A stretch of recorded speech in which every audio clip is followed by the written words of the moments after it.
Hello guys, this is your friend Naruto Addict 2.0 and we are back with a new fanfic. Which is What If Haku and Hinata Choose Their Husbands Part 1. And if you enjoy this fanfic then please press the like button and subscribe to my channel for more fanfic like this. And now let's start the fanfic. From the start of Team 7's career it was always the exact same thing. The three of them would show up at the time that Kakashi had specified. They would wait 2 hours for the masked man to show up, and when he finally did arrive he would give some lame excuse on how a cat crossed his path, or he got lost on the road of life. Afterwards they would go to the Hokage Tower to receive their D-rank mission where he would do all the work while the rest of his team, his so-called comrades, would sit on the sidelines and watch him struggle to finish the mission.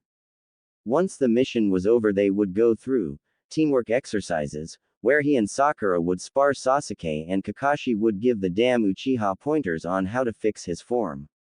Once the official training sessions were over, he would leave along with Sakura while Kakashi took Sasuke to a secret training ground where he would personally train the Uchiha in taijutsu, genjutsu, and ninjutsu. Hell, he even taught him some basic kenjutsu. The only reason Naruto knew this was because he had followed the two in hopes he could ask Kakashi for some pointers. After the wave mission Naruto became even more depressed. During the mission he had finally made a true friend. Haku was beautiful, she was the itinerary of beauty. She had a good heart, a kind spirit, and she understood his pain. Naruto felt like he was falling in love with her. The two had met the day after they brought Kakashi to Tazuna's place. The two had conversed and comforted each other as they spoke about their past. The two had gone on small dates around town, they had taken long walks in the forest, they even trained a bit together. By the end of the week the two had grown extremely close. Naruto offered to bring both her and Zabuza to Konoha. Haku was easy to convince and she swore that she would convince Zabuza to accept the deal. The two departed with a hug and a kiss on the cheek. Naruto was so happy that day that he had trouble sleeping, a mistake that he would never forget. The next morning he awoke to find that his team had gone to the bridge. He quickly dressed himself as he stopped a pair of thugs who were about to kill Inari and Tsunami. He ran with all the speed he could muster and managed to get to the bridge as his team attacked the Zabuza and Haku who were trying to make a deal. Sasuke had attacked Haku while Kakashi engaged Zabuza. He didn't make it 3 feet before he was ambushed by another group of thugs. When he finally finished he ran to the bridge. When he finally got there he was greeted to a morbid sight that would haunt his nightmares forever. Kakashi had ran a ball of lightning right through Haku and Zabuza's chest. Zabuza managed to stay alive long enough to kill Gato and a few of his thugs before death claimed him. When he finally managed to get out of his shock from seeing the life be ripped from his dear Haku-chan he presented himself before his sensei who ordered him to quickly bury the two. As the rest of his team left he had to contain himself from attacking Sasuke as he kicked Zabuza's corpse and walked over Haku's arm. He had spent as much time as he could burying the only woman who had ever showed him kindness in her adopted father. He had spent hours carving out beautiful headstones for their graves. When he finally returned to Tazuna's house he immediately went on the roof and cried himself to sleep. When they all returned to Konoha he had reclused himself, trained until he dropped from exhaustion, only leaving his training area for team meetings and food. Besides that he slept and trained in one of the older training grounds until he dropped from exhaustion. However, one day he felt drawn to leave his chosen training grounds. He ran through the village until he found a few Kumo shinobi entering the village. The Kumo ninja entered in a group of 4 with a man wearing cage robes leading them. There was a girl with blonde hair and cat-like eyes. She appeared to be a year older than him. There was also a large dark-skinned man with 8 swords on his back wearing sunglasses. The last member did not interest him, only his 2 teammates did. There was an aura of familiarity about the two. The same thing happened the next day. He ran to the place he felt the energy and found a young woman with crimson hair wearing tomboyish style clothes entering the village with an elderly man with white hair. The two were both carrying medical field equipment, and he got the same feeling from the young girl that he got from those 2 Kumo nin. Later that day he ran to the gates again to see a team from Mist being led by a beautiful-looking woman. She was leading a group of 3, but like the Kumo nins, only 2 interested him in the slightest. The man with silky black hair and kept a calm exterior while he blew bubbles from some form of pipe drew his interest. The same thing happened with the brash-looking man with a scar across his left eye. He had green hair and wore a basic Mist uniform with more natural applications added to it. He got the same feeling again from the 2 Kumo nin and the young woman. The same thing happened over the week. He got similar feelings of familiarity from a waterfall kunoichi, 2 Iwa ninja, as well as a sand genin. He wondered what the feeling was, and he wondered if they had the same sense of familiarity that he did. He pondered what the feeling was that was making him run to the gates until he decided it wasn't important. When he finally went to sleep, he slept with dreams, his tormented life, his anger, his pain, unaware that the other 9 shinobi he met were all a part of a plot that he and they would decide, unaware of the conversations going on in not only his head, but the other 9. With the Sand team, Gaara had been extremely confused. Ever since he entered the village he felt at peace. The demon that always demanded he kill and slaughter, the one who he saw as a mother to him, had silenced itself of these demands. In fact, the demon now acted as if it were Gaara's mother. She cooed him to sleep, she comforted him, she encouraged him. The silence from their brother had unnerved his 2 siblings. They had become restless and more worried. What if their brother went insane at a moment's notice? The 2 often slept with their weapons right next to them, fearing they would be awoken with the need to fight for their lives. Gaara had walked through the village, and he always had this longing, this need to go search for something, anything, but he always ignored it. He would return to the place they were staying, always feeling hollow, as if he had not accomplished what he set out to do. He was not the only one who felt this way. With the Iowa team, Han and Roshi were considered the hotheads of Iowa. Out of all of Iowa, the only person who could match them in craziness was the missing Nin Didera, but now, the hotheads were calm, quiet, collected. The Tsuchikage had come with the 2 fearing that they would go nuts and destroy the village. True, he disliked Konoha, but regardless of how quickly Iowa recovered from the last 3 shinobi wars, each war gave Konoha many benefits that only served to make them stronger. He was not going to risk Iowa's safety because of some old grudge. Roshi and Han always meditated, trying to contact their inner demon, but why? No one realized they weren't the only ones trying to contact their inner demons. With the waterfall team, Fu was the most dangerous kunoichi in the waterfall village. She is just one of several shinobi who make their village feared amongst the minor villages. She also was considered a tomboy. She was brash, rude, disrespectful, but now she was meditating, trying to contact the demon sealed within her by the former village leader. Most believe the old leader died from drinking the hero's water, when in reality he died using a forbidden jutsu to seal the demon inside of her newborn body. She was told of her status as a Jinchuriki from the moment she turned 5 and was trained to be the strongest kunoichi of her time. Some even wondered if she could hold her own against some whirlpool ninja, if there were any still alive, that is. The young kunoichi was quiet while the rest of her team drank and gambled in the red light district, unaware that she wasn't the only demon container in Konoha. With the Mist team, Yugura and Utakata sat facing each other as they sharpened each other's blades while the Godime Mizukage watched them. She was charged with keeping an eye on Yugura since she was the one who gave the tyrant Mizukage a second chance. She had used her clan's special jutsu, a jutsu that returned one to the age of 13 and erased their memories to make the old tyrant a child again, thinking she could kill him, but she lost her resolve to kill him when she saw the innocence in his eyes. She took the title of Mizukage and gave Yugura a second chance. Yugura and Utakata became quick friends as fellow Jinchuriki. The 2 became known as the dynamic duo of the Mist. The 2, however, were nothing like they always acted. They were usually calm but brash. Now they were nervous and edgy. They felt a familiar presence in this village, a presence that called them, yet they ignored, something another Jinchuriki did as well.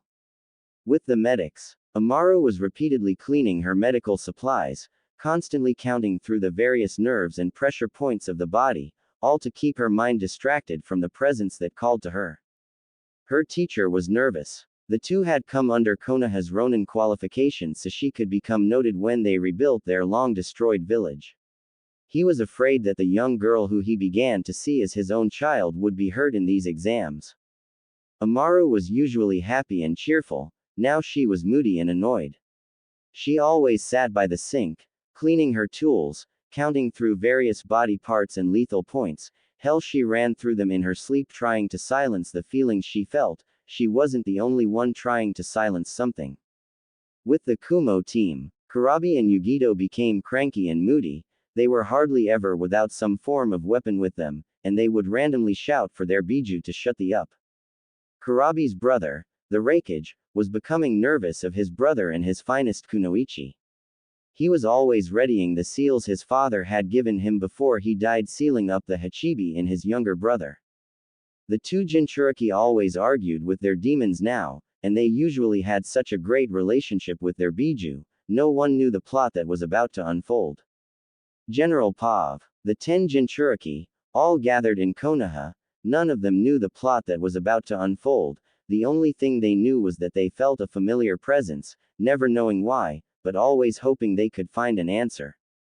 A single thought ran through all of their minds.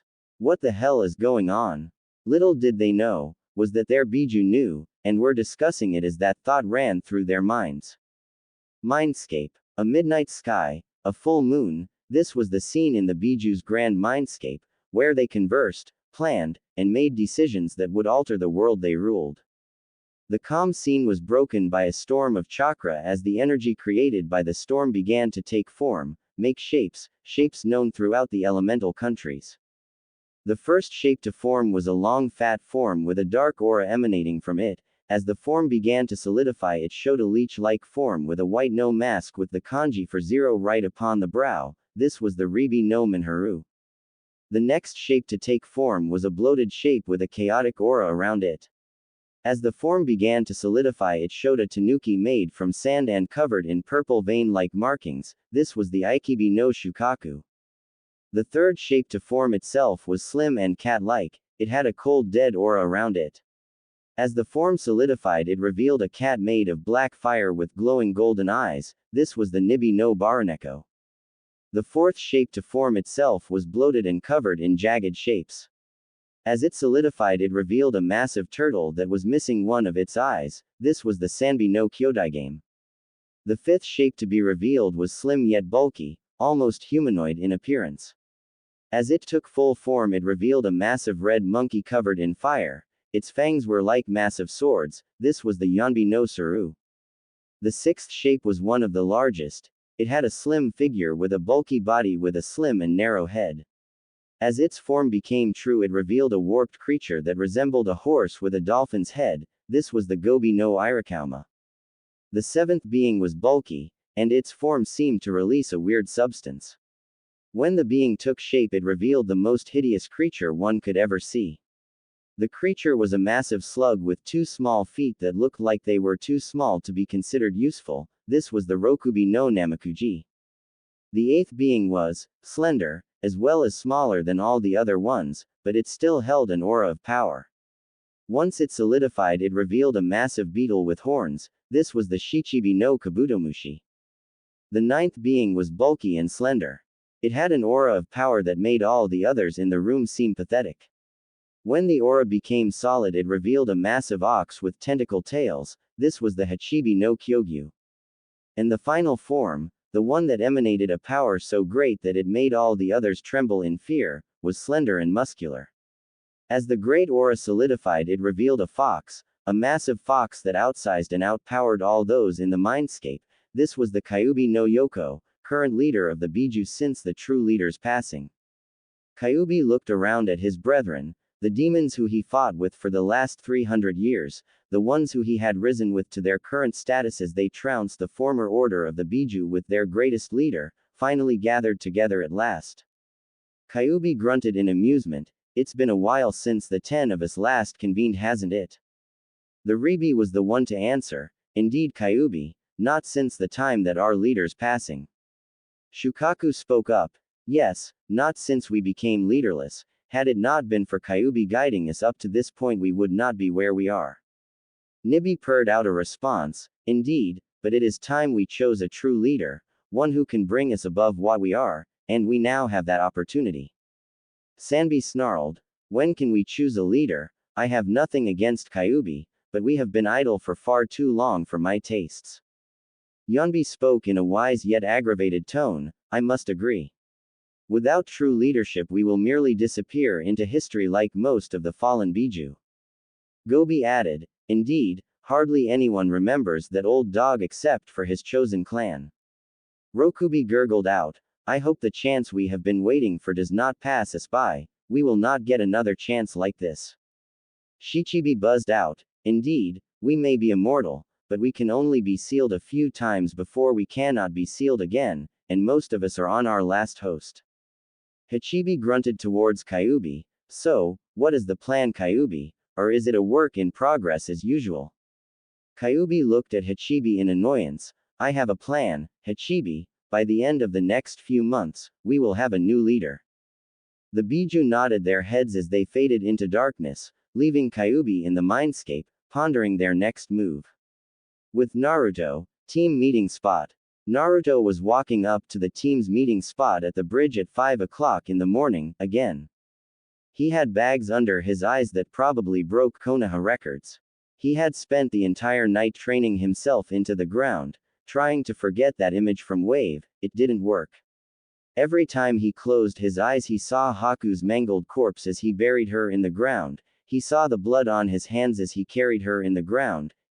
Why can't he just forget it? He shook his head and slumped to the ground as his teammates arrived at the bridge. Oh, Sasuke-kun, want to go on a date with me tonight? Naruto snorted at the annoying Banshee. How the hell could I have ever liked her? No, Naruto made a mental note. That's the 50th time he has rejected her since we returned from Wave. The two noticed Naruto and decided to comment. Hey Dobi, why do you even bother showing up when everyone knows you won't make it as a shinobi? Sasuke waited for Naruto's response. When he got none, he grew angry. Answer your superiors, Dobi. Naruto merely glanced at Sasuke and went back to ignoring him. Sakura shouted her agreement. Yeah, Dobi, you should be on your knees thanking Sasuke for acknowledging your existence. Naruto clenched his fist and released a small amount of killing intent. It wasn't much, but it was more than enough to make the other two tremble in fear. Naruto, the baka is never like this. How can the Dobi release such killing intent? I should be the one to have this skill and power. Naruto stopped releasing killing intent as Kakashi entered the field. Kakashi saw that his two favorite students were trembling worse than Tei did on the Wave mission. He looked to see that Naruto had no reaction. He narrowed his eyes thinking that the Dobi had caused this. Naruto, what did you do to your teammates? Naruto glared at Kakashi and snarled out a response. I shut them up, Hatake. Get used to this. Naruto got up and walked in front of Kakashi. Now, what excuse will it be today? I am not in the mood today, so I would like to know why you are late so I can get to training myself, since you clearly only care about the Uchiha. So, Kakashi released a small amount of killing intent that didn't even faze the blonde. He sighed and rubbed his temple. Okay, I had to get these papers so you three could sign up for the Chunin exams. Kakashi pulled out 3 forms. Before he could pass them out, Naruto snatched one out of his hands as he quickly signed the form and shoved it back in the Jonin's hand. Is that all? Kakashi sighed and nodded his head as Naruto left the field. The other 2 genin quickly signed the papers as they followed the blonde, wondering what was going on with him. With Naruto. Naruto was walking through the village, that same feeling that has been driving him crazy for the last 2 weeks occurring again and again. Ever since those people entered the village, he felt incomplete, as if there was something he needed to accomplish. Naruto was about to make a left turn when, hey Naruto. Naruto turned around to see Sakura coming up the street. What the hell is wrong with you, Dobi? You ignored Sasuke, you disrespected Sensei, what the hell is going on here? Exclamation mark quote. Naruto turned around and began walking off, and on top of that, you haven't asked me for a date once since we got back from Wave, what's the deal? Naruto just kept walking. I'm talking to you. She ran after him as a square stone came out in front of her. She tried to stop but ended up tripping right over the rock, crushing it. Wait, what? Naruto heard a crash and turned around to find Sakura laying on top of box that was on top of Konohamaru and two other brats. Konohamaru, why are you crushed under Sakura? Konohamaru smiled at the blonde and shouted. We were training boss. We were looking for you so you could play ninja with us. Naruto chuckled at the three, that is until Sakura put her 2 cents in. PSH, what would a ninja be doing playing ninja? The three kids looked at Sakura and then at Naruto. The little girl amongst the brats raises her hand and starts shaking it in the air. Naruto noticed this. What is it, kid? The girl stopped shaking her hand. Is she your girlfriend? Naruto quirked an eye at the girl's question and let out a soft and sad chuckle. No, she isn't. Naruto turned to walk off, nor will she ever be. Sakura was shocked at Naruto's proclamation. She wondered what had happened to the blonde. Konohamaru ran up to Naruto and tried to get him to talk.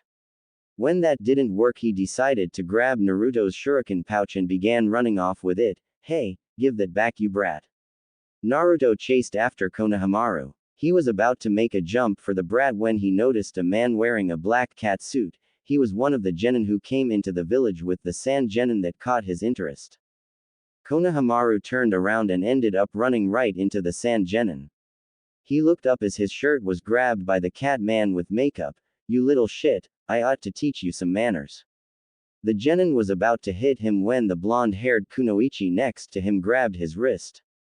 Kankuro, now is not the time. If you want to hit someone, wait for the exams, or he will be angry. The one known as Kankuro shivered a bit and threw the kid to the ground.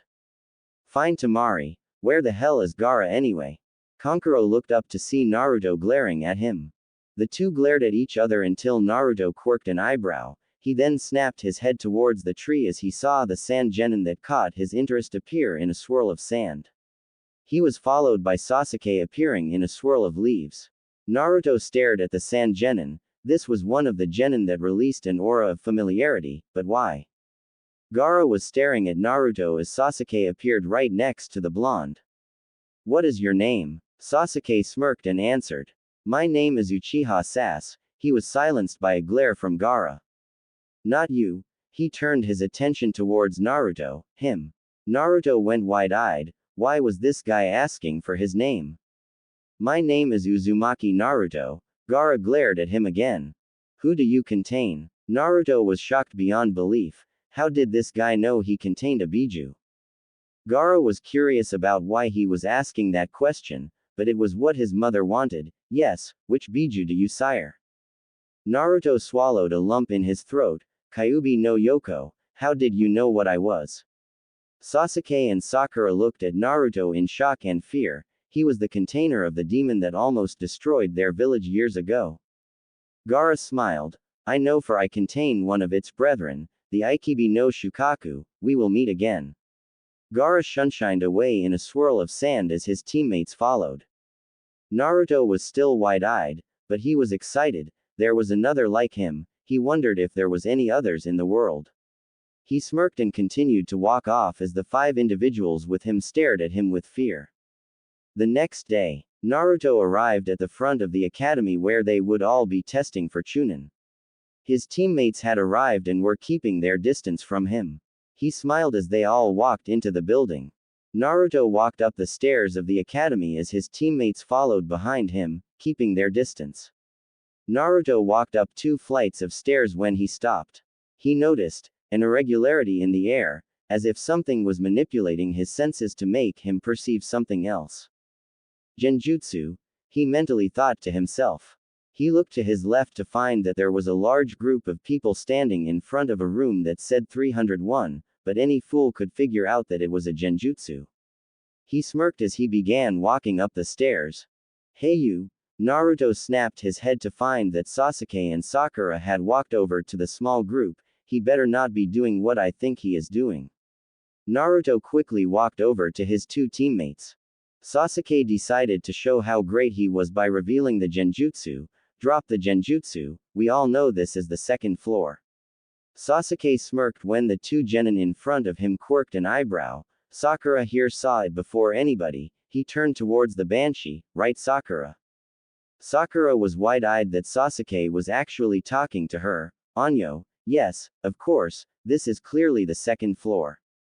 As soon as she finished, the genjutsu was dropped. Sasuke and Sakura smirked, until the back of their shirts were grabbed and they were tugged back towards the stairwell. They tried to see who grabbed them, but before they could look they were slammed against the wall. They looked up and were terrified to see that Naruto was glaring at them. I am surprised that you two did not use the opportunity given to us to avoid more competition. Naruto's tone was clearly aggravated and he was obviously not happy with the two. The fact that he was the Jinchuriki to the Kyuubi no Yoko did not help their quivering fears in the slightest. Naruto dropped the two and was about to walk up the stairs. Hey you. Naruto turned around to find a Hyuga, a girl with buns in her hairs, and a guy wearing a green jumpsuit with a bowl cut and massive eyebrows walking over to him. Naruto stared down at the three. What is it? His tone showed his annoyance. The Hyuga sneered and pointed at Naruto. You, what is your name? Naruto snorted as if he was amused. To think a Hyuga has such bad manners that he would demand someone's name before giving his own. Naruto began walking off until the Hyuga grabbed his shoulder. You insolent wretch, you need to learn how to properly address your betters. The Hyuga reared back a palm strike and was about to slam it into Naruto's chest, severely injuring him, that is until Naruto grabbed the hand that was holding onto his jumpsuit. The Hyuga quirked an eyebrow until, crunch, he cringed and made a grab for his hand as Naruto began to apply a severe amount of pressure to the hand. It seemed that a few of the fingers' bones were broken. The Hyuga struggled until Naruto let go of his hand. He stumbled back but quickly righted himself. Naruto sent a glare at the Hyuga and then proceeded to continue up the steps with his team falling close behind. The three genin all had different reactions. The girl, Tenten, was shocked by the seemingly innocent boy's brutality. The boy wearing the leotard, Rock Lee, was shocked that someone had managed to do in a few seconds what he has been trying to do for years. The Hyuga Neji, was angry that this peasant had dared to lay a hand on him. Neji scoffed and proceeded to turn around to walk a different direction. Tenten followed close behind. Lee stayed put and began to walk up the steps after the blonde and his teammates. Meanwhile, Naruto was walking towards the testing room across a wide lobby with his teammates standing away from him as they slowly followed. They had just reached the other side. Hey you, with the attitude. Naruto snarled in annoyance. The last thing he needed was some moron with an ego. He slowly turned around to find that the odd-looking genin from before was standing on the balcony. You have some nerve doing that to a fellow Konoha-nin. Naruto shook his head in annoyance. What do you want, bushy brows? Lee jumped from the edge and landed in a Goken Taijutsu stance. I am Rock Lee, you are Uzumaki Naruto, am I correct? Naruto smirked that this guy knew his name. Indeed it is, and how exactly do you know my name?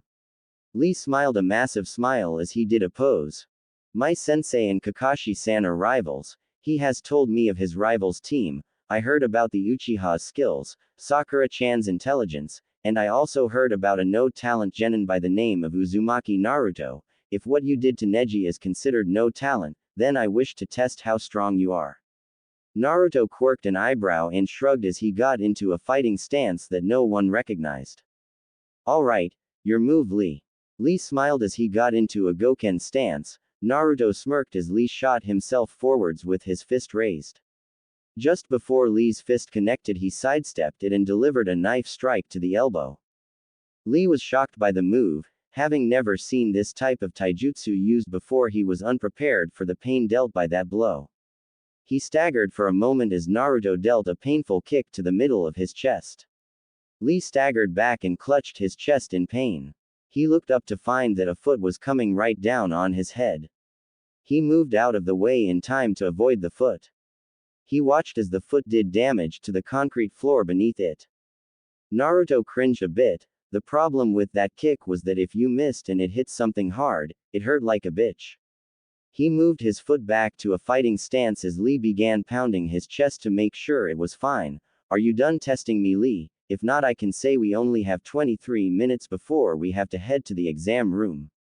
Lee scowled and charged forwards. He unwrapped the bandages around his arms and threw a punch.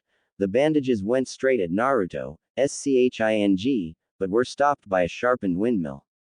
Naruto quirked an eyebrow and then turned to see a turtle. The turtle was massive in size. It was not too big, but it was surely noticeable in size. It seemed to be scowling at Lee. Naruto also sensed a bit of chakra, suggesting that the turtle was a summon. Lee jumped in front of the turtle and kneeled. Sensei, I am sorry, but Lee was cut off by the turtle. Damn it, Lee, you know that jutsu is forbidden, so why did you use it? You should be at the exam room, not fighting your comrades. Lee seemed to become downcast. Are you ready for your punishment? Lee nodded his head. The turtle yelled out, Behold, made a guy. There was a poof of smoke on the turtle's back and it revealed an older version of Lee with a Junin vest. Why hello, I am Made a Guy, the stunning green beast of the leaf, and taijutsu specialist. The odd man struck a pose until he saw Lee. Lee, you imbecile. Lee was punched square in the jaw and sent to the other side of the room. The man quickly ran over to Lee. Oh Lee, I am so sorry, you are too old to be a boy, and yet too young to be called a man. Lee began to let tears fall at his sensei's words, Guy sensei. Oh Lee, the two embraced each other in a manly hug, or as manly as it can get with that damn sunset background, and cried tears as a sunset background with waves appeared behind them. Naruto, Sasuke, and Sakura began twitching at the sight. Oh my god, I am trying to release it but it won't go. Sakura kept up trying to release it, praying it would. I don't know which is worse, this genjutsu, or the massacre. I am conflicted. Sasuke was twitching worse than when Itachi forced him to watch his family die. Find a happy place, find a happy place, find a happy place, can't think of one. Naruto was scared worse than any of the beatings he received growing up, and he had plenty to choose from. The two continued until the one known as Guy smiled at them. Well, if it isn't Kakashi's kids. Guy walked over to the turtle. So, has Kakashi taught you three properly, or is he slacking off as usual? Naruto snorted. Yeah, he was training, the Uchiha. The turtle noticed Naruto's annoyed misdemeanor and questioned it. Hey, Gaki, what's the problem? Naruto turned towards the turtle and snorted. None of your damn business. The turtle snarled at the blonde and marched over. Now you listen to me, you brat. I am trying to be civil here, so you had better show me some respect or so help me all. The turtle's rant was cut off by a substantial amount of killing intent.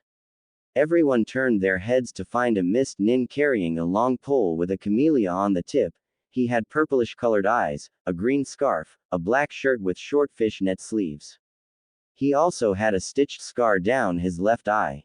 The turtle trembled as the man sunshined in a swirl of camellia blossoms. The man snarled at the turtle, I would suggest you watch how you treat my brethren turtle, I doubt your master would be very pleased. The turtle trembled as the man walked over to Naruto. He was slightly taller than Sasuke, about the same height as the Hyuga from before. How are you, brother? Naruto quirked an eyebrow, causing the man to chuckle a bit. Sorry, I guess you didn't know I too am a vessel. Naruto went wide-eyed as the man did a curt bow. Yugura, Jinchuriki of the Sanbita Kyodai game, and you are. Naruto began to sputter, excited that there was another like him. Uzumaki Naruto, Jinchuriki of the Kyuubi no Yoko. Lee was shocked that there were two Jinchuriki containers. Everyone else watched in fascination as the two conversed. Yugura looked at the clock and frowned. We better get going, brother, or none of us will become Chunin.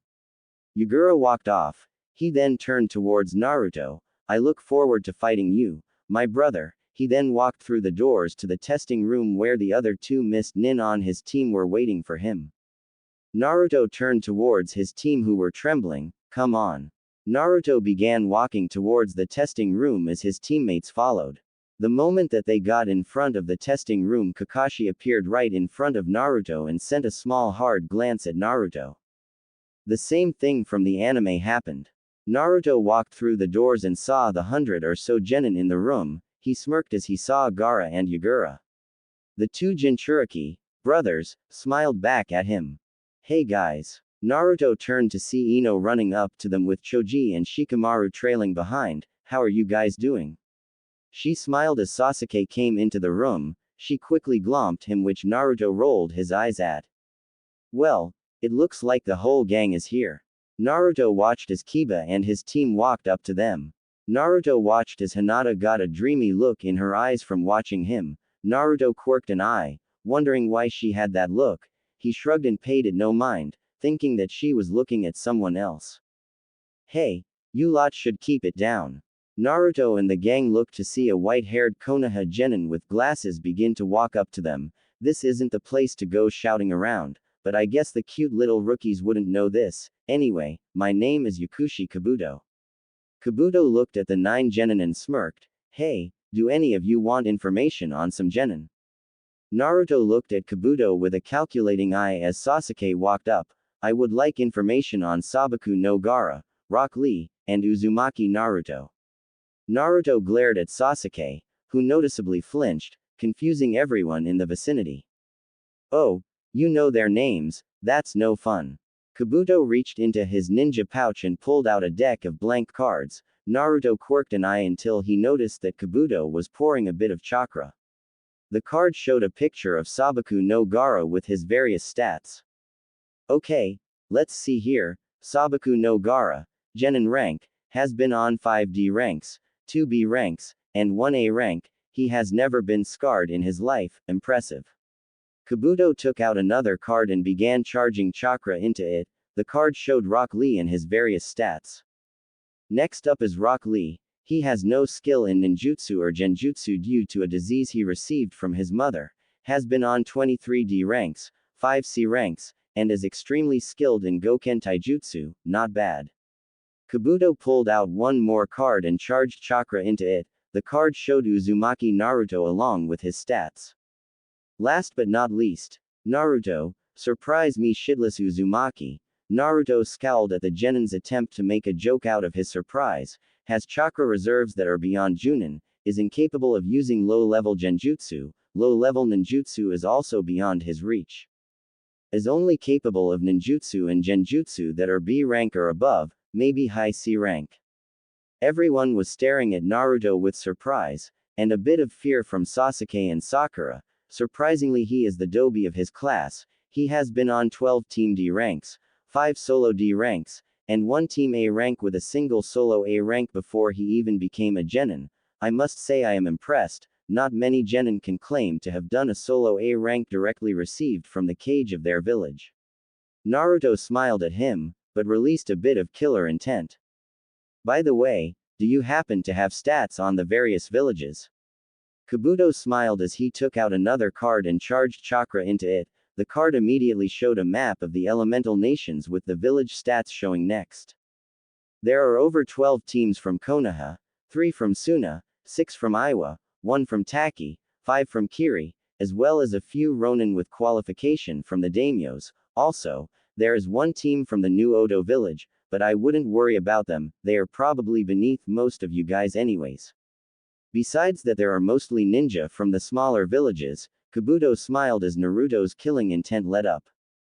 Meanwhile, the team of Odo Nin were glaring at Kabuto. They got even more pissed when Naruto shouted out that he would kick those weakling Odo Nin's asses.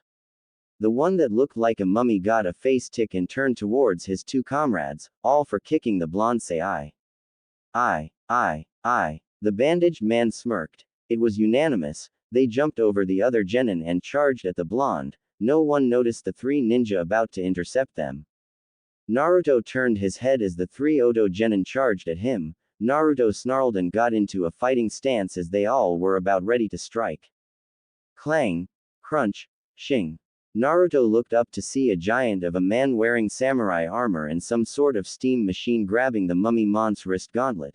A man wearing old traditional guard robes and had a red mark go across his face held a knife at the spiky-headed Odo genin's throat. The young red-headed woman was behind the Oto Kunoichi and had a scalpel at her throat. The large man spoke with a booming voice. I would suggest you think before you attack someone. The other man spoke as he pressed the knife closer to the genin's throat. You never know who is watching their back. The young woman turned her head towards Naruto. Isn't that right, brother? Silence. Everyone was shocked how the young woman referred to Naruto. Were they related, or was it just some witty remark? Kiba voiced the thought on everyone's head. Brother. I thought Naruto was an orphan. Naruto looked at Kiba and smirked. They are family by a different way. Naruto glanced at Sasuke and Sakura. Right, guys? The two genin shivered as they nodded their head, knowing exactly what Naruto meant. Naruto smiled and turned towards the three. I hope to see you three in the exams. The two men turned around and smiled at Naruto, or I smiled in the samurai's case. Indeed, brother. The three walked off as the rest of the genin in the room shivered at the presence of the four. It didn't help that 5 others began releasing the same aura. Not even a second later, a large bear-like man came into the room. All right, you maggots, I am the proctor for the first exam, Morino Ibiki. 5 minutes later, they were inside a room with desks and papers. Everyone sat down as the proctors examined them. The bear-like man spoke up, getting everyone's attention. All right, these are the rules, and no one interrupts me, or you all will fail. Everyone was extremely quiet at that point. Good, there are 10 questions. You will be answering the first 9 during the first 45 minutes, the last 15 minutes will have the final question. If you cheat, then you will be docked down 2 points for each found cheating attempt. If you lose all 10 points, you will fail and be removed from the testing area. Begin. Pencils were scraping against the desks the moment he finished. Naruto noticed that 2 teams were answering questions faster than he expected. They had to be plants. Naruto looked at his test and cringed. There was no way he could answer these types of questions. They were beyond what genin were capable of. Naruto sighed. Until Naruto-kun. Naruto turned to find that Hinata was sitting next to him. If why you want, you can see copy my answers. Hinata slowly edged the paper. When the paper was almost to him, Naruto sent a small amount of chakra that made Hinata stop. She looked at Naruto to see him shaking his head. Hinata nodded, but was obviously upset she couldn't help. Naruto looked at his test again. How could he possibly answer these questions? Naruto sighed, but his attention was caught by a small beetle that released an odd aura. He looked to see that the beetle was making scratches in the table that only caught his attention. He watched as the message became clearer. Brother, I know you are having trouble, so I sent a Yuki-charged centipede to give you some assistance. Only you and our brethren will be able to see it, and our brethren will not betray each other, no matter the circumstances. Sincerely, Fu, Jinchuriki of the Shichibi no Kabutomushi. Naruto smiled as the centipede began writing out the answers. He smiled as he began writing down the answers that the demonic centipede wrote them. He finished writing the answers and decided to kick back as the centipede crawled back to its master. Fu was pleased that her pet managed to help her brother. She and the Shichibi discussed that it would be beneficial for her to help her brethren, even if it meant betraying her village. She sent a small ant towards another one of her brethren that she thought was having trouble. By the end of the 45 minutes, many teams had been removed, leaving all the Jinchuriki teams and a few non-Jinchuriki teams to their own. All that was left was the 10th question. Ibiki was surprised that so many had managed to get this far. He was inwardly smiling. The next test would cut their numbers at least in half. Alright, listen up. You may have answered the first 9 questions, but the 10th question is harder than all of them. Although a few rules will be placed beforehand. Ibiki waited for the genin to quiet down before he continued. The 10th question, you have a choice to take it or not, but if you refuse to take it, then you will automatically fail, and not be allowed to take the exams until next time. Tamari from the Suna team stood up. Then why wouldn't we take it? Ibiki gained a dark smirk as he answered. Because if you take the question and fail it, you will never be allowed to take the Chunin exams ever again. Ibiki was amused at their reactions. He watched as a few caved in, leaving on 26 teams left. The reaction from one of them definitely surprised him. You fools, do you honestly think he has the power to forbid you all from taking the Chunin exams in other nations? No man, no cage, has that authority. The statement was from the one known as Utakata, and besides, rank means nothing in the shinobi world, especially in mission. Everyone was confused, until the Kumo Kunoichi spoke. If you are given a mission, and you are afraid, do you deny it and live another day? The next one to speak was the one known as Fu. If we are afraid, do we surrender? The Ronin Amaru continued. Or do we persevere? All the Jinchuriki turned towards Naruto. Well, brother. Everyone turned to see that the blonde had a massive smirk on his face. Of course not, my dear siblings. Naruto stood up, releasing an intimidating yet inspiring aura. If we are asked to do something, we do it. If we see an objective, we complete it. If there is risk of death, we die for our goals, otherwise we would not be shinobi. Anyone who thinks otherwise is either foolish or stupid if they call themselves shinobi. Naruto smirked as the large man scowled. Is that your answer? Are you willing to risk everything just to pass an exam? Everyone nodded their heads, causing the man to smirk. Then you all, pass. Everyone cheered. The Jinchuriki looked at each other with smiles. They got up, but frowned as they saw a black ball heading for the window. Duck and cover. Everyone dropped down as a black ball crashed through the window. It unfurled to reveal a banner with a scantily clad kunoichi with purple pineapple shaper hair. Alright maggots, I am Mitarashi Anko, welcome to hell. Anko, you're early again. Anko blushed until she saw the genin. Ibiki, she said in a playful scolding manner, are you getting soft on me? Ibiki smiled at the kunoichi. No, we just have one hell of a crop this year. Anko smiled at that. Well then, it looks like it will be fun to cut their numbers in half then. Alright everyone, follow me. She screamed the last part as she jumped from the window, forgetting that she was on the third floor. Crunch. www. On second thought. She spoke in a pain-filled voice, just come to Area 44, tomorrow. Everyone sighed as they left the room and headed for their hotels. Naruto had a severe irritation in his nose the moment that woman entered the room. He felt the undescribed urge to kill her for some reason, yet something about her seemed familiar, as if he has seen her before. The one called Kurabi was having the same issue. He decided to ignore it and proceeded to walk out the door, until a bug flew on his hand. He watched as it etched a message into his skin. Meet at midnight at the northern gate. We have much to discuss with our brethren, Fu. Naruto sighed and looked to see that the Jinchuriki were nodding. He nodded back as he walked out the door, unaware that a certain white-eyed heiress was watching him. Hinata watched the exchange between the two. She watched as the insect etched marks into Naruto's skin. For some reason no marks appeared, but her Byakugan was sharp enough that she could trace the faint movements in the insect's movements. She decided to follow Naruto, afraid of what might happen to the only person she loved besides her mother. Midnight. Northern Gate. Naruto walked to the northern gate as per the instructions. He made sure he had a weapon at the ready just in case he needed to defend himself. When he got there, he saw that the 9 individuals who he felt the familiar aura from gathered there. He suspected that they were all Jinchuriki and wondered what was going on. When he got there, the Kumo Kunoichi smiled at him. Ah, brother, you're here. Naruto smiled at his sister, if that was the best way to put it. Hello sister, by any chance, may I know the name of my brethren? The woman smiled as she introduced herself. My name is Niyugito, Jinchuriki of the Nibi no Baraneko.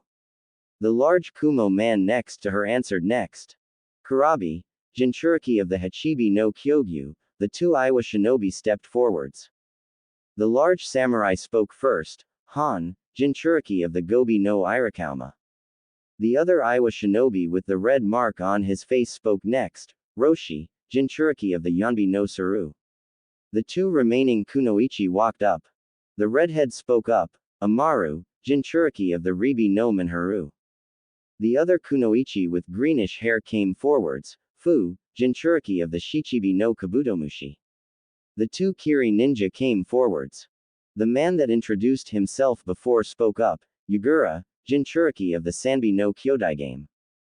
The black-haired man with a charming disposition came forwards with his bubble pipe. I am Utakata, Jinchuriki of the Rokubi no Namakuji. Naruto watched as Gaara came forwards. My name is Sabaku no Gaara, Jinchuriki of the Aikibi no Shukaku. Everyone turned their head towards Naruto. They all gave him a stern glance. It was not cruel, but it was more expecting. Naruto sighed as he took a step forwards. He puffed out his chest and declared with pride. I am Uzumaki Naruto, and I am the Jinchuriki of the Kyuubi no Yoko. Everyone smiled as they held out their hands and brought them together. They began charging their chakra into the point where they were all touching. Naruto saw this and joined in. He began flooding the area with chakra as they were pulled into the Biju mindscape. Hinata. Same time, Hinata was sneaking around Konoha with nimble feet. She had followed Naruto from his house and went to the northern gate. She watched as each of the individuals there introduced themselves. Each introduction scared her, but Naruto's proud declaration at being the Jinchuriki for the Kyuubi no Yoko shocked her beyond belief. She quickly turned around and ran home, distraught and confused. General Pav. Naruto and the Jinchuriki were falling, but they felt no fear. No need to worry, it was like they had nothing to fear from this place. They watched as their descent began to slow. They landed on their feet and watched as the shape of their Biju became apparent in front of them. The 10 Jinchuriki faced their inner demons, literally, as the 10 lords of nature kneeled so they could better speak to their hosts. Kyuubi started. Naruto, we meet at last. Naruto smiled at the giant fox. Hey Kyuubi, how are ya doing? Kyuubi chuckled at his container's question. I am doing fine, but for now, we must discuss what is to happen during the Chunin exams. Naruto straightened up as Kyuubi puffed out his chest. During the Chunin exams, you 10 will have to make it to the final rounds of the exams, and I do mean all of you. If even one of you are not present in the final rounds, then our plan will fail. I will not give any information besides that, for now. Naruto nodded his head as Fu spoke up. Kyuubi, what is the purpose of this plan? Kyuubi chuckled at the young Kunoichi and turned towards her. What is to happen, is that one of you will become more than what you once were. One of you will be granted a title all demons have sought. One of you will become the new Jubi. The Jinchuriki siblings stared at Kyuubi, shocked at what he had just said. The Juubi. Are you serious, Kyuubi? Utakata shouted, completely shocking his friend Yagura. He was normally very calm, but then again the idea of becoming the Jubi was probably too much to handle. Naruto was actually stuttering, trying to respond to what his Biju had said. Gaara was actually twitching with shock. Yugito had dinner plate eyes. Yagura's jaw was wide open. Han and Roshi were trying to support each other from being so shocked. Fu was speaking in random gibberish, not being able to form coherent words. Utakata was hyperventilating. Amaru dropped her medical scalpel, and Karabi was trying, and failing, to rap out a response. Kyuubi smiled at the reactions. Yes, did I stutter? One of you will surpass the others and become the Jubi, but there is a process that must be adhered to before any of you can become the Jubi. Everyone, including the Biju, looked at Kyuubi. Kyuubi, Sama. Kyuubi looked to his surprise to see Naruto actually calm. What is the importance of the Jubi? The Biju looked irritated for a minute. One of the Biju even shouted their feelings. You insolent ninjin, the Jubi is the greatest title anyone could ever ask for. How dare you ask its importance? I should. Sanbi's rant was cut off by Nibby smashing her flaming tails in front of the massive turtle. Be silent, Sanbi. Ninjin have no knowledge of our systems of command, so it is not surprising that he would ask its importance. Sanbi looked down, realizing he had overreacted, again. He looked at Naruto and bowed his head. Naruto, forgive me, I overreacted. Naruto looked at the Sanbi and smiled. All is forgiven, but I have a question. Could you possibly tell us of your demonic ranking system? I just want to know so that I don't show disrespect in the future. The Biju looked at Naruto in confusion, but it quickly turned to glee that a ninjin wanted to know of their ranking system, especially given the hateful prejudice towards their race. Kyuubi stepped forwards and smiled. It is no trouble, Naruto. The demon ranking system has long since been forgotten by ninjin. and we have no problem explaining to you what the actual rankings are. Kyuubi sighed as he lay down. You might want to get comfortable. Our history is extensive, even to the most devoted scholars. The Biju and Jinchuriki sat down, seats forming under them that they imagined up. Kyuubi turned towards his brethren and nodded his head before he began speaking. The rank of Biju is as old as the third demon era. We are in the fifth era. It was created when the old demon lords began vying for power. Wars broke out that sent nations, empires, innocents, into the pages of histories. The leader of the demons felt that one supreme lord cannot keep all of them in check. So in his efforts to bring about peace he created a new caste system of 12 lords, with the demon imperial leading the group. The 11 Biju would rule over their given territories, while the imperial would keep the loose ends in check. He chose to signify the rankings through number of tails, with the Ribi being of lowest ranking, while the Jubi held the highest ranking. For the first era the title of Biju was a status that was highly honored amongst our kind, even the most noble of the demon clans showing reverence to the Biju. However, during the reign of the fourth demon imperial, the status of Biju became an inherited icon, rather than an earned icon as the lord before him intended.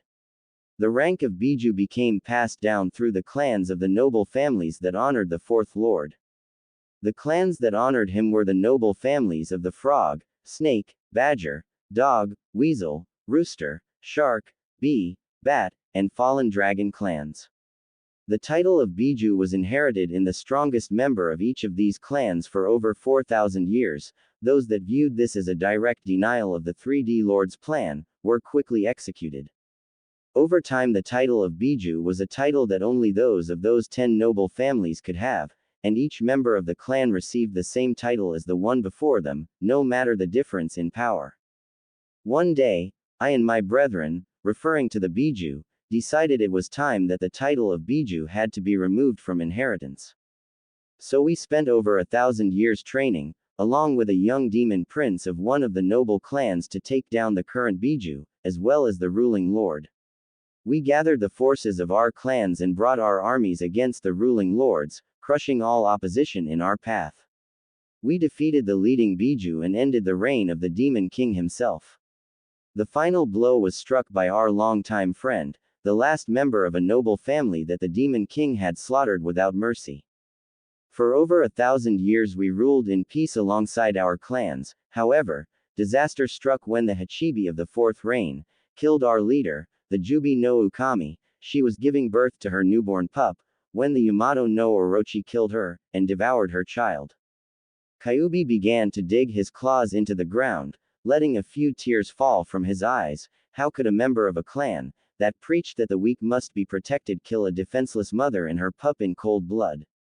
Quote. Kyuubi released a substantial amount of killing intent, knocking most of the Biju and all of the Jinchuriki back.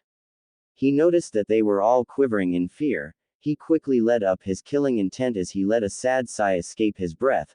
Forgive me, it's just that, we all dearly cared for our departed leader. Even the fifth lord was hard-pressed to move on from her death. Kyuubi sighed. Anyways, demonic ranking system is basically the imperial lord ruling everything while the Biju cover the smaller details while directly reporting back to them.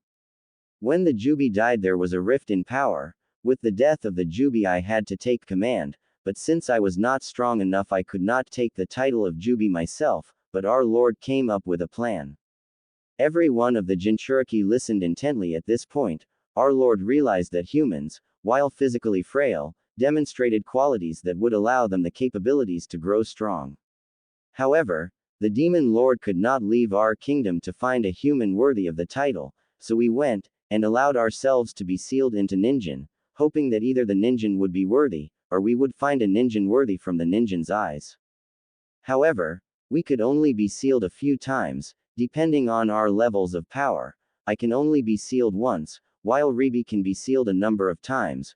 We spent 300 years searching for a worthy Ninjin to become the Jubi. When we were all put into Jinchuriki it presented an opportunity. We decided that the strongest of our hosts would become the Jubi, and our lord did not disagree. Naruto nodded along with the other Jinchuriki. Kyuubi smiled and then immediately became serious. Our time is up. You all must return to the real world. If you have questions, just meditate until your Biju comes before you. The Jinchuriki phased away in a mirage pattern and returned to their world. The Biju also phased out, leaving Kyuubi alone. Kyuubi quickly used his claws to reach behind him. He then dragged the paw right in front of him and turned it over so that a massive black claw was sitting in his paw.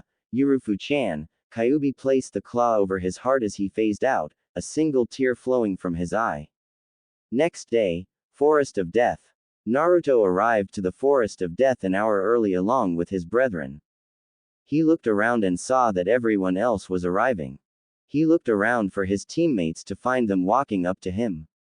Naruto watched as the two walked up to him in total fear. Hey guys, hope you two are ready for this. The two nervously nodded, to which Naruto simply rolled his eyes. He turned towards Anko, who seemed to still be limping a bit, but otherwise she was okay. He noticed that Kurabi was glaring at her. He himself found himself wanting to attack her for some reason, but something about her just kept him from attacking her. Alright maggots, this is the Forest of Death. You won't find a deadlier forest here in Konoha. This is where many of you will die, so I am going to have to ask you to sign these waiver, cause I really don't want to have to deal with the paperwork. Anko smiled as Naruto scoffed. I don't need to sign anything, cause no one will care if I die. Anko let a sad look cross her eyes, but snuffed it out with a sadistic smirk. She quickly shunshined behind Naruto and placed a kunai at his throat. Anko whispered into his ear. You're wrong, people do care. Naruto let a bit of shock cross his features, but quickly snuffed it out as he pulled out a kunai and stopped a kunai that was coming for Anko's throat. He looked at who it was that had the kunai, and was filled with a murderous intent 100 times worse than when he was around Anko. He even heard Kyuubi become agitated. He was screaming for him to kill him, but he wasn't able to understand what Kyuubi was saying. Anko looked at the grass nin behind her and let a sadistic smirk touch her features. I would suggest you back off, it could get you killed. The grass nin smiled and backed off. Sorry, I get so excited by violence that I can hardly control myself, it won't happen again. Anko smirked at the grass ninja and turned towards the rest of the genin. Alright maggots, get to the tent and get your scroll.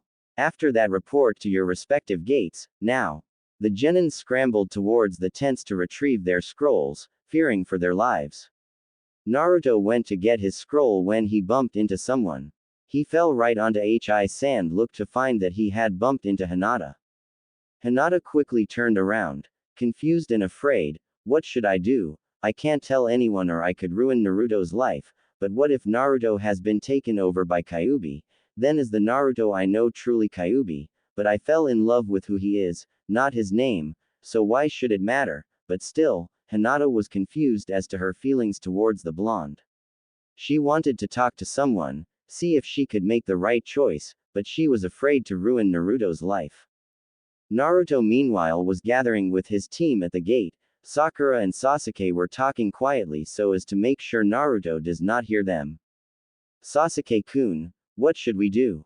We don't know if Naruto is the Kyuubi or if he contains it. It is too dangerous to be with him right now. Sasuke sighed as he pondered the fangirl's words. I know, but we need all three of our teammates to pass this exam, and if worse comes to worse, we can just kill him, Kyuubi or not, he is still the Dobi. Sakura smiled at her, Sasuke-kun's logic. Oh Sasuke-kun, you always come up with the best plans. Hey, after this could we go on a? Sakura started. No. Sasuke turned around and walked towards the gates as the signal to begin was sent. Sakura quickly ran after the two who were already running through the forest, unaware that the grass nin from before was watching their movement. The grass nin had a devious smirk on his face. He watched as his prey entered the forest. Soon, Sasuke-kun, I will have your body, and it will be one more slap into the face of my old nemesis, using the bloodline he created as my power. The grass nin jumped into the forest as his two subordinates scattered, leaving behind trails of skin as they left, skin like a snake's. With Naruto. Naruto was leaping through the trees with his two teammates following him. He became extremely edgy when he saw Sasuke looking at him with that same look the villagers gave him, hateful fear. It didn't matter to him, he just made sure he had some of his new shuriken, he spent weeks working on them and he finally finished them last night. Naruto jumped over another branch and stopped on a branch before he gave a hand sign for them to stop. Sasuke and Sakura quickly stopped, Sasuke readied a kunai while Sakura pulled out a kunai Kakashi gave her, it was a double-blade kunai. Naruto began sniffing the air, he looked around as he smelt a odd, familiar stench. He continued sniffing as he began walking over the tree. Naruto walked around the tree as his teammates watched him with curiosity. He walked all over the tree, but stopped when he hit the end of the massive branch. He continued sniffing and looked down, his eyes widened with terror and snapped his head towards his teammates, run. Naruto jumped out of the way as a massive set of reptilian jaws closed down on the branch where Naruto was standing. Naruto slammed into Sasuke and Sakura and with a bit of newfound strength thanks to Kyuubi he jumped to a different branch while carrying his two teammates. He landed on a branch and snapped his head towards the place where he was standing to find a massive snake. The creature had a narrow jaw and had teeth the size of a long kunai. It had a silver eye with a black slit. The scales looked like massive blades that could cut through the undergrowth. The snake snapped its head towards the three and smiled. The snake was actually smiling at them as it coiled itself around the branch. Naruto got a good look at it and guessed that the snake was about 120 to 135 feet long. It was brown in color with black scar-like markings all over its body. The snake had what looked like a sharpened edge on its tail. Naruto stood his ground as the snake rose itself. Well, what have we here? The Jinchuriki of my master's rival, how fortuitous of me. The snake hissed out in a distinctly female voice. Naruto's eyes went to the size of dinner plates, this thing talked.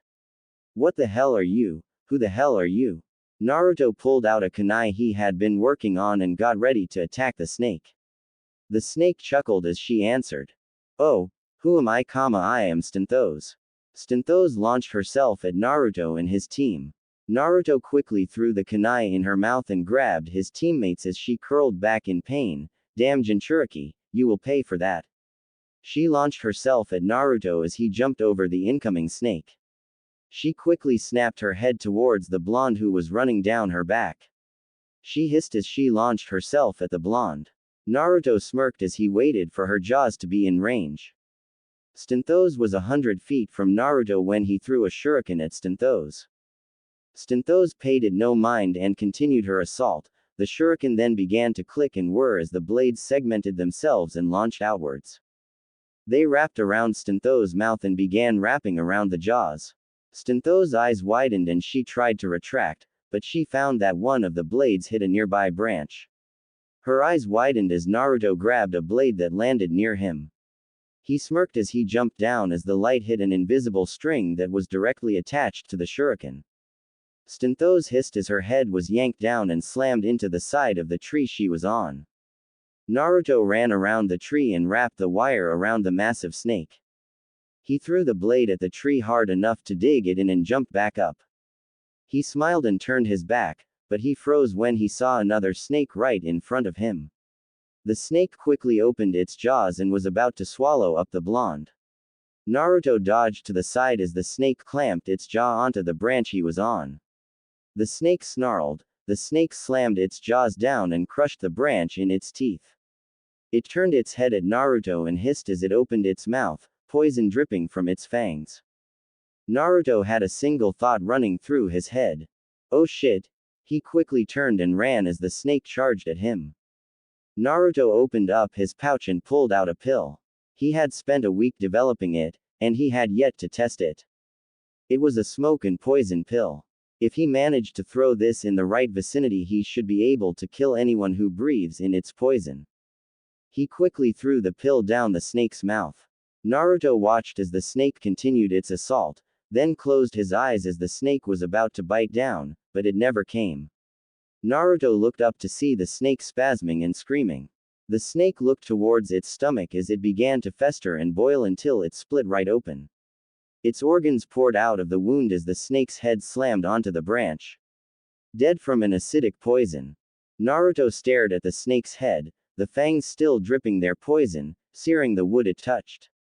Naruto slowly backed away as he looked around. He saw no other snakes and got up, but his eyes widened when he felt a buildup of chakra. Shit, he was blown back by a massive shockwave that sent him careening through the trees.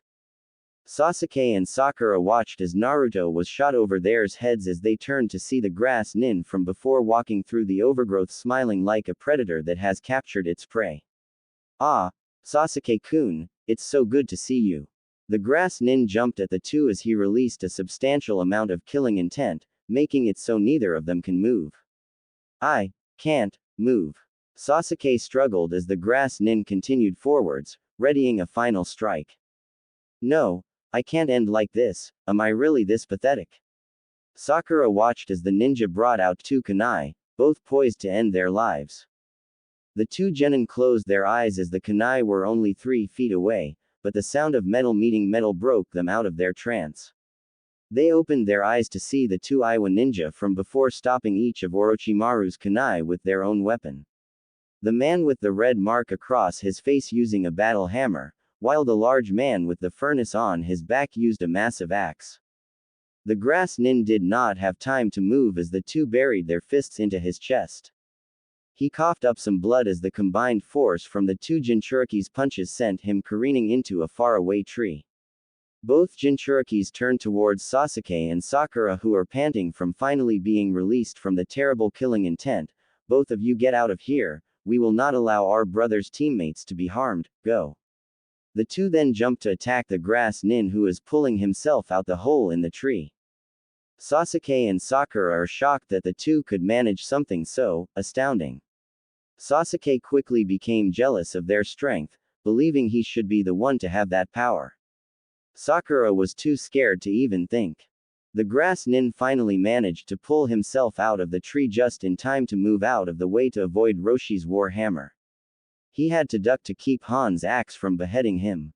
The two Jinchuriki got into an unfamiliar stance where Roshi was in a crouching stance with his fists connecting with the branch, while Han was towering over him with his arms pointed upwards and his hands in a double knife strike.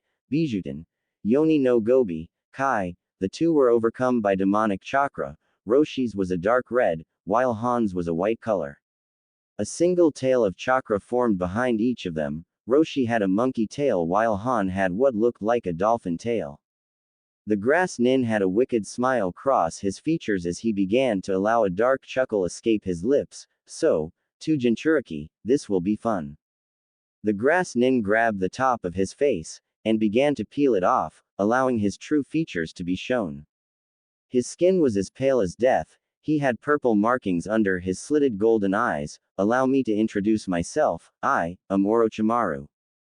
Orochimaru jumped at the two Jinchuriki, but quickly veered beneath them as he passed through their legs. He quickly kicked them in the back, sending the two toppling over each other as he turns towards the still terrified Sasuke. He lets a predatory smile grace his features as he extends his fangs. Sasuke-kun, you are mine. He extends his neck towards Sasuke ready to clamp down on high neck, claiming him as his own, but Sakura jumps in the way, resulting in his fangs burying themselves in her left. Sakura screams in pain as a curse mark develops on her. Orochimaru pulls away, ripping off her shirt to reveal the mark to become a series of 3 bent bars to Yuya's curse mark. She collapses to the ground as Sasuke runs over to her side. Damn, Sakura, what were you thinking? Sakura groans as the pain shoots through her body. She smiles at Sasuke as she speaks. People do crazy things when they're in love. She passes out as Sasuke tries to revive her. Sakura-chan, damn you monster. Sasuke runs at Orochimaru, who is snarling that he wasted precious enzymes on a worthless female. But he smiles when he sees Sasuke charging at him. Sasuke runs through some hand seals as he throws a few wired shuriken that wrap around the trees and catch onto Orochimaru's arms. Kaden, Gokaku no Jutsu. A fireball the size of a house is blown that covers the wires and begins shooting towards Orochimaru. Orochimaru smiles as he begins to dissolve into mud. Sasuke went wide-eyed as he saw the fireball hit a mud clone. Sasuke froze as he felt a pinch on his neck, which quickly turned into searing pain as a curse mark in the shape of 3 tomos developed on the crook of his neck. He fell to the ground screaming. Orochimaru smiled, but he sneered as he had to dodge a kunai being thrown by Sakura. She had managed to somehow overcome the curse mark and now was partially utilizing it. He raised an eyebrow, intrigued by this development. She survived the curse mark, and is already utilizing it, but how? She is not a Jinchuriki, she has no special qualities such as demon blood or a Kekkei Genkei, she is human, so why is it she can utilize it so quickly after being adhered with it after only a few minutes? Anko could not even use the curse mark when she barely survived it after 3 days. I must capture her and dissect her to see if this can be utilized in others. Orochimaru smiled as he began to reach for her, but he had to jump out of the way as Roshi delivered a punch on the tree he was on, severing the branch. Roshi grabbed Sasuke, who was still keeling over in pain, as Han grabbed Sakura. Let's go, we need to get our brother's comrades out of here, stat. The two jumped into the trees as Orochimaru recovered from the 2 Jinchuriki's strikes. Damn Jinchuriki, so they want to protect their brother's comrades, so be it, Medusa, take care of him. A shadow slithered away from his own as it went in the direction Naruto was in, and now, for the 2 I have marked. Orochimaru jumped into the trees after the Jinchuriki and the 2 he marked. With Naruto. Naruto groaned as he tried to get up. He pulled himself out of the ground where he landed. Looking around, he noticed that he had landed in a swamp. Naruto carefully walked through the swamp so as to not disturb anything in it. He had spent enough time in the forest of death as a kid to know that if you saw anything move, throw kunai first, ask questions later, then throw a kunai at the non-moving things just to be safe. Naruto was about to step on a rock when it slowly began to move. Naruto panicked and used his chakra to jump out of the way. He then questioned why the hell he didn't do that before to get out of the swamp. Naruto watched as the rock revealed itself to be a turtle. The thing was about the size of a large Inuzuka dog and was clearly vegetarian. Naruto breathed a sigh of relief, until he felt a hot wind on his neck. He slowly turned around, and his eyes widened as he saw what was behind him. It was the most terrifying thing he had ever seen in his entire life. The body was snake-like, but it was made up of thousands of smaller snakes ranging from blue, purple, or silver. All of them had a shiny appearance, but the head resembled that of a woman's, but it was snake-like. It had massive fangs that secreted glowing green venom. Naruto watched the drops hit the ground. When it hit a lizard, it seemed to freeze up and stop moving, but the steady rise and fall of its chest showed that it was still alive. Naruto looked into its eyes to see a hypnotic green that seemed to draw him in, calling for him to answer it.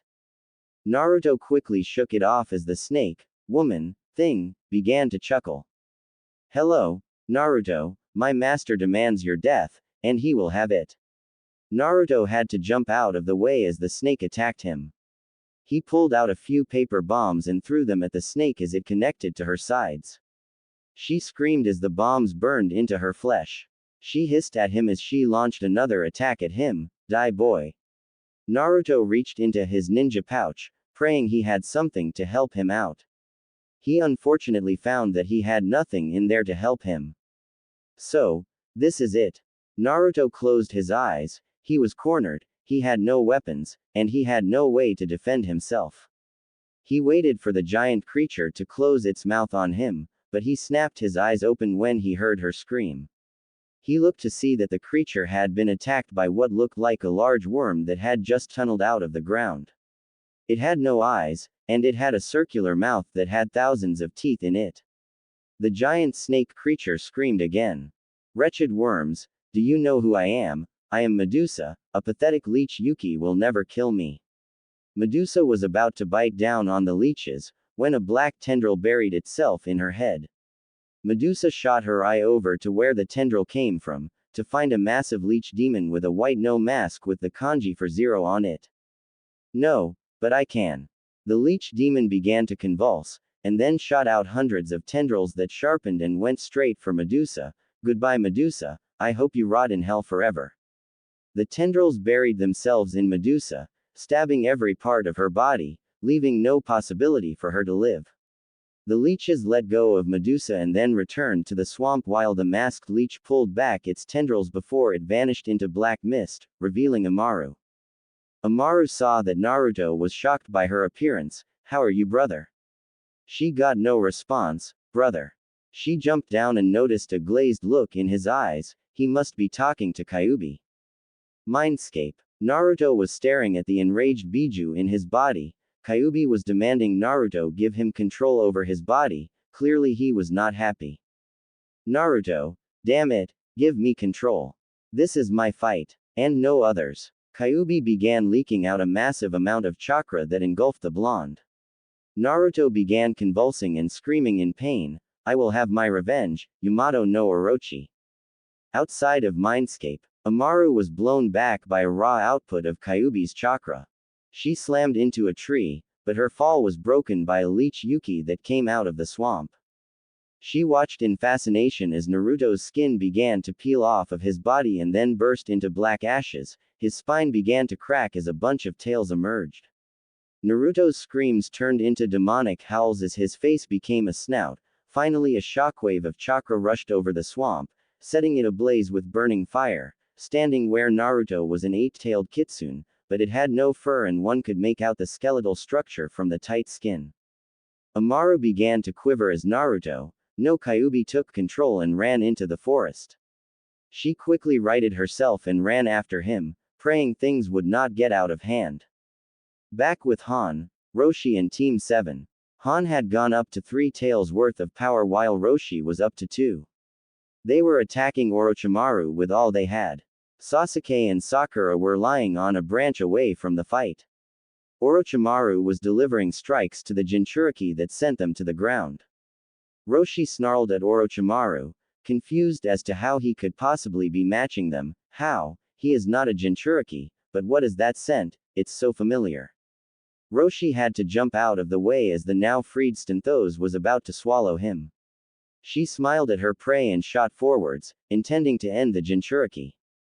Roshi readied a blast of lava, but he stopped when he felt a massive killing intent that also stopped Stenthos. Roshi and Stenthos turned their heads, and were terrified at the sight.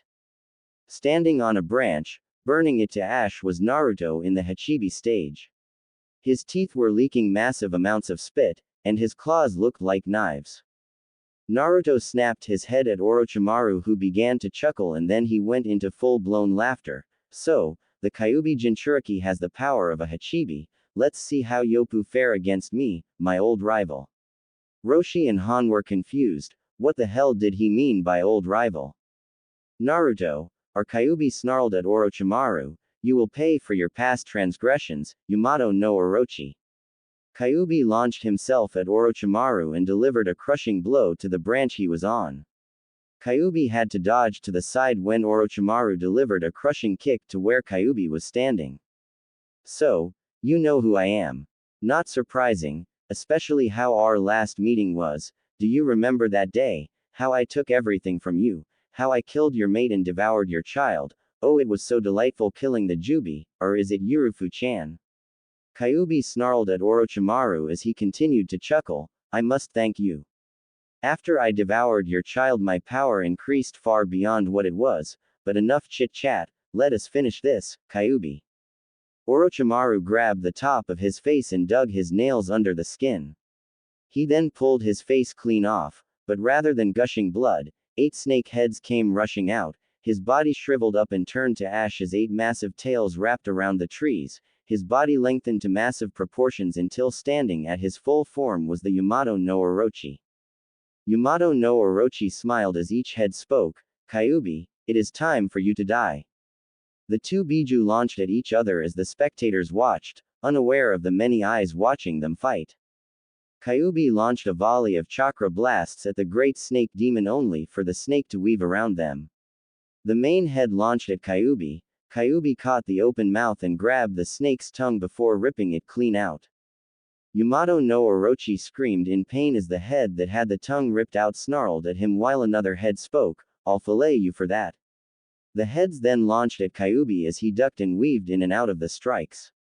The heads quickly weaved back and bit down trying to hit Kyuubi. Kyuubi managed to run past the heads and managed to grab the tail of the beast. He grabbed it and pulled as hard as he could. Kyuubi then used all of his strength and swung Yamato no Orochi into the trees. He slid through the trees until his body fell into a lake. Kyuubi saw the mile-long trench the throw made and ran towards the lake, several eyes following his movement. In the bushes, Team 8 had just gotten a scroll when they felt a massive pressure of killing intent. They went to investigate and saw a giant 8-headed snake and an 8-tailed fox that had no fur attack each other. Hinata was quivering, as she used her Byakugan to see that the fox was Naruto. Team 7 and the 2 Iwa Jinchuriki. Sasuke and Sakura were shocked at the ensuing battle. They were even more shocked when they saw Orochimaru become the Yamato no Orochi. Roshi and Han were trying to keep their bijus under control. They were having little success as both biju wanted to kill the Yamato no Orochi. Team 10 and Team Guy. Team 10 had literally run into Guy's team. The two teams were about to duke it out when they felt a massive killing intent wash over them. Before they could even think, they had to jump out of the way of a massive snake barreling through the forest. They looked again to find a furless 8-tailed fox running down the same path. With some Junins, Anko had immediately run into the forest when the 3 dead faceless bodies turned up in a graveyard. Her friends Kurenai and Yugao followed her as well as Kakashi, Asuma, Guy, and Hayate. When they finally found Orochimaru, they were about to launch their strongest attacks to kill him, but they stopped when they saw the massive 8-tailed furless fox declare that Orochimaru was the Yamato no Orochi. When they saw the snake Sannin transform, they were terrified. Anko was scared stiff and everyone else was too scared to move, but Anko grinned when the fox literally threw Orochimaru, Yamato no Orochi, or whatever he was now, into a forest and then finally into a lake. They decided to sit back and watch the show, and prayed that the snake Sannin would die. Back with Yamato no Orochi. Yamato no Orochi shook himself off as his body went underwater. He hissed and then began to swim up to the surface. When he finally breached the water, he had to swiftly veer to the right as a beam of pure red chakra was launched at him. He looked to see that Kyuubi was releasing as much of his Yuki as his host could handle. Yamato no Orochi smirked, thinking that this could be an advantage. So Kyuubi, you want to kill me? Well, unless your host can endure all 9 tails of your power, that's not going to happen. I may have been the Hachibi, but my power is equal to yours, now die. Yamato no Orochi opened all of his mouths as he began charging purple energy through his mouths. Kyuubi saw this and then hunched down as he gripped the ground. He began charging up a mass of red energy as he readied his strike. The 2 demons then reared back as they mentally cried out their attacks. Hubby Hachiketa, Kitsune Doriru. The 2 fired out their attacks. Yamato no Orochi's strike tore through the air and sent shockwaves that knocked down the surrounding trees. Kyuubi's strike tore through the earth and sent spider web cracks throughout the landscape. The 2 attacks collided, boom, and sent a massive shockwave that tore through the forest like a rhino through wet paper. All the teams had to duck and cover as the strikes knocked down most of the forest, taking down half the teams instantly. The teams that had been watching the fight were trembling. They had been the closest and so they felt the demonic energy. It was massive. Yamato no Orochi was not kidding. His power had to have equaled Kyuubi's, at least for the attack from Kyuubi not to overcome his own. Hinata was trembling in fear. Was this really her Naruto-kun? Anko was frozen with fear until her curse seal suddenly began acting up. Aaggh. Kakashi quickly ran over to her and tried to get her up, but he was frozen when another blast of killing intent washed over him. Kyuubi ran at Yamato no Orochi as the great snake pulled himself out of the water. Die, snake bastard. Yamato no Orochi had no time to dodge Kyuubi's attack and ended up getting slashed by one of his claws across his eyes. Ah, damn fox, that's it. I am going to kill you just like I killed your precious Yurufu-chan. He then reared his head back and widened his mouth as the fabled Kusanagi erupted from his mouth. The snake closed his jaw as the blade extended. Yamato no Orochi swung the sword at the shocked Kyubi. When Kyubi saw the sword, his mind wandered back to the day his love was murdered. Flashback. Kyubi was returning home from running several errands for his mate. She was in heat, but she needed to take care of their child. He had gone to the city to retrieve some lamb meat and a new batch of herbs. The two had grown up together, and after she claimed the title of Jubi and he gained the title of Kyubi, the two married. After 9 months of waiting, they had a beautiful cub to call their own. Kyubi turned the corner to the grove that he and his mate lived in, when he smelt snake. He quickly looked around as he continued sniffing around. He found the scent to see that it continued down the path towards their home. "Oh, Kami-sama, no." Kyubi quickly ran towards the field that had their home. He looked to find that the field had been trampled by a serpentine creature, but not just any snake. Kyubi was horrified. He quickly ran towards the home. He was about to enter the home when he heard a scream of pain. He willed himself to run faster. Once he reached the door, he opened it, to be greeted with the most mortifying sight he had ever seen. Standing in the room was the Yamato no Orochi, in all his human glory, holding his child by his tail. His cub was squealing in pain as Yamato no Orochi turned his head towards Kyubi, a sadistic smirk on his face. "Hey, Kyubi, it's been so long, hasn't it? I see you haven't aged a day. I, however, do not have that luxury anymore. Not since your mate ripped my orb of immortality from my chest and then crushed it beneath her paw.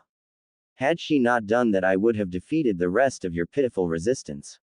Yamato no Orochi smirked as he looked at the squealing Woolx kid, "But, I found another way to become immortal." Kyubi snarled at Yamato no Orochi, "Release my child, you snake." He jumped at the fallen Hachibi, but stopped in midair when he saw that he had his sword poised at his mate's heart. "Ah, I see you are still soft." Yamato no Orochi sighed as he shook his head. "How particularly mortal of you." Yamato no Orochi turned his gaze towards Kyubi. "You were weakened before you started." A sadistic gleam crossed his features, by compassion. Yamato no Orochi drove the kusanagi into Yurufu's heart and ripped it from her side. "No." Kyubi launched himself at Yamato no Orochi but was batted aside by the snake demon and flung into a wall. How the mighty have fallen. Now, he turned towards the cub in his hands. "Oh, that's right, devouring your child. Ha ha ha ha." Yamato no Orochi's head changed into that of a snake and bit down, swallowing the cub whole. Kyubi watched in horror as his child was devoured. "Yamato no Orochi, you bastard." Kyubi charged at Yamato no Orochi, but a sudden influx of Yuki slammed him into the wall. The last thing he saw was Yamato no Orochi changing right before his eyes before darkness claimed him. Kyubi groggily awoke to a smoking ruin. He snapped his eyes open when he remembered what happened. He used his strength to remove the burning debris from his body. He quickly looked around. He began to radiate killing intent. His home, his territory, it was burned right down to the soil. Nothing could ever grow here again. Kyubi was about to head after Yamato no Orochi when he saw a limp form in the debris. He quickly ran over to find his mate, just barely breathing. "Yurufu-chan, my love, I am so sorry." He began to sob into his mate's form when she opened her eyes. "Kitsu-kun, you have nothing to be sorry for." Kyubi snapped his head up when he heard his wife speak. "Yurufu-chan, please don't leave me." The wolf demoness smiled as she grabbed her necklace before she quickly ripped it off. She placed it to Kyubi's hand and squeezed it shut. "Goodbye, my dear Kitsunji." Her body went limp as her last breath left her lips. Kitsunji tried to revive her. "Yurufu-chan, Yurufu-chan, Urufu-chan." He screamed to the heavens as he sobbed into his wife's dead form. Not even a moment later he released such a massive amount of Yuki that it sent a shockwave throughout the valley. Kitsunji reared his head back as he yelled to the heavens, "Yamato no Orochi, I loved her and you took her from me."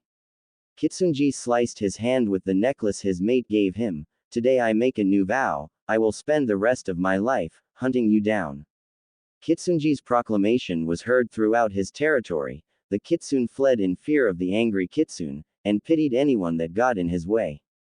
End flashback. Kitsunji snarled as he remembered his promise. It was the only promise he made to anyone except for his wife, his dear Yurufu-chan, and it was a promise he would see accomplished. Die. Yamato no Orochi was about to drive the sword into Kyuubi's heart. Clang, but his eyes widened when he saw Kyuubi stop the sword with his bare hands. Yamato no Orochi was about to try and strike again when Kyuubi lashed one of his tails out and slashed him across another one of his eyes. Ah! Kyuubi grabbed the blade as tight as he could and threw the snake Yuki into the forest. He slid through the forest, creating another massive trench. The ones who were watching the fight saw the incoming snake demon and fled. Incoming, everyone scattered as quickly as they could, but Team 8 was not quite as lucky. Kiba and Shino were avoiding the incoming debris, but Hinata fell behind as a tree branch came towards them. Shino and Kiba were knocked unconscious, but Hinata was pinned under the tree, right next to where the Yamato no Orochi landed. Yamato no Orochi ripped his way out of the trees and hissed at the fox, "You will pay for that, fox shit, aaggh." He launched his primary head at Kyuubi with his jaws wide and venom dripping. If Kyuubi got even an ounce of that venom in his system while he was sealed, he would be severely ill, or die. Kyuubi saw the incoming attack and grabbed the snake's jaws before they could clamp down on him. Yamato no Orochi snarled as all of his other heads were pinned too much to offer him any assistance, but his eyes widened when one of his heads caught sight of a pinned down Hyuga. He smiled in satisfaction. She is clearly an innocent soul, pure and just. I can see it in her eyes. If I eat her, I will grow even stronger. He wasted no time as the closest head finally freed itself from the rubble and launched at Hinata, who finally saw the snake. Her eyes widened in terror as the snake's fangs dripped their poison. I am going to die. She closed her eyes and awaited her fate. Kyuubi caught sight of this, but he was so enamored with killing Yamato no Orochi that he didn't care if she died, so long as he took down Yamato no Orochi. He was about to charge up a strong ball, when he felt a pressure bearing down on his mind, and heard the voice of his container. Hinata-chan. Kyuubi's eyes widened as Naruto began struggling to take back control. Mindscape. The gates that held Kyuubi opened and began pulling in Kyuubi with a massive wind. Kyuubi was clawing at the ground while screaming in rage, "Naruto, damn it, what are you doing? I have to kill that demon now." Naruto walked out of the corner where he was standing and glared at the Kyuubi. "I have to save Hinata, and there is nothing you can do to stop me." He turned around as Kyuubi was pulled fully into his cage as the gates closed, screaming for revenge. Back outside, Naruto gains control of Kyuubi and stops powering up a strong ball. He notices how close the fangs are to him and he basically throws the primary head to the side and then runs to stop the other head from killing Hinata.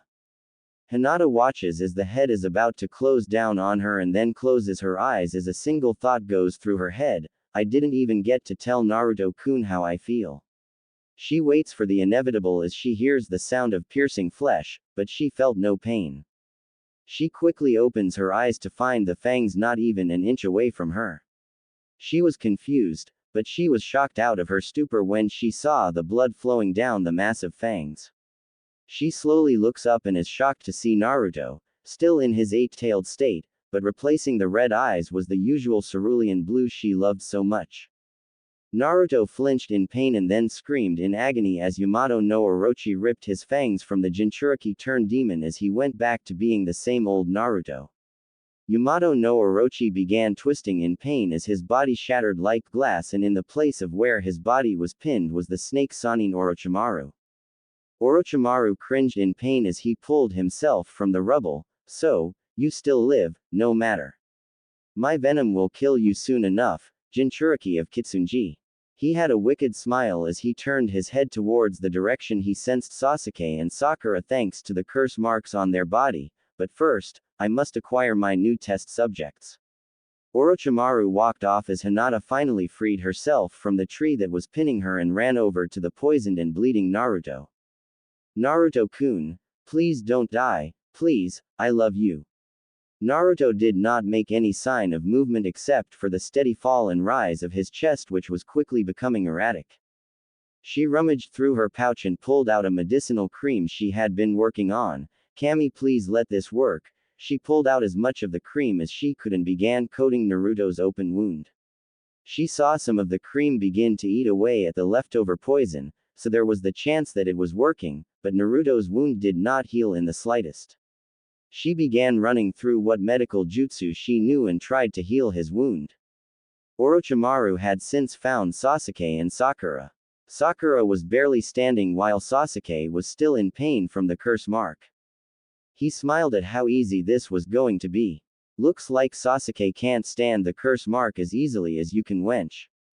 Sakura ran at Orochimaru with a kunai, but Orochimaru simply grabbed her shirt and threw her to the ground, ripping off almost all of her upper clothing, revealing her upper body, and the curse mark as well.